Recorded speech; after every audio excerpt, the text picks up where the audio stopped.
অবশেষে স্বস্তির উপলক্ষ বাংলাদেশের বিশ্বকাপ বহরে। যুক্তরাষ্ট্রে খোলা আকাশের নিচে ক্রিকেটারদের প্রথম অনুশীলন। টেক্সাসে ভয়াবহ ঘূর্ণিঝড়ের কারণে এই কদিন ঘরবন্দি হয়ে সময় কাটিয়েছেন শান্তরা। প্রেরি ভিউ ক্রিকেট কমপ্লেক্সে অনুশীলন করে সেই আক্ষেপ ঘুচল হাতুড়ু শিষ্যদের।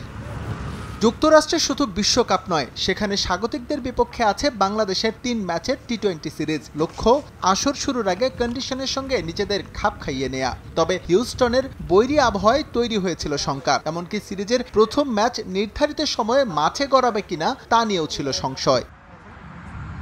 দীর্ঘ ২৬ ঘন্টার ভ্রমণ শেষে একদিন বিশ্রামের পর হিউস্টনে বাংলাদেশের প্রথম অনুশীলন করার কথা ছিল শনিবার। তবে ঝড়ে প্রেরি ভিউ ক্রিকেট কমপ্লেক্স ক্ষতিগ্রস্ত হওয়ায় জিম সেশনেই সীমাবদ্ধ ছিল প্রস্তুতি। এদিন ম্যাচ ভেন্যুতে এসে তাই লম্বা সময় ওয়ার্ম আপ করেন ক্রিকেটাররা। এরপর ২ ভাগে ভাগ হয়ে ফুটবল ম্যাচ খেলতে দেখা গেছে তাদের। যুক্তরাষ্ট্রের প্রথম অনুশীলন সেশনে সবাই একসঙ্গে গা ঝালিয়ে নিলেও আলাদা সেশন করেছেন পেসার তাসকিন আহমেদ। ইনজুরি সঙ্গে করেই বিশ্বকাপ বহরে যুক্ত হয়েছেন তিনি। টুর্নামেন্ট শুরুর আগে তাকে ফিট করে তোলার সর্বোচ্চ চেষ্টা চালিয়ে যাচ্ছে ম্যানেজমেন্ট। এদিন ফিজিওকে নিয়ে আলাদা সেশন করেন ঢাকা এক্সপ্রেস।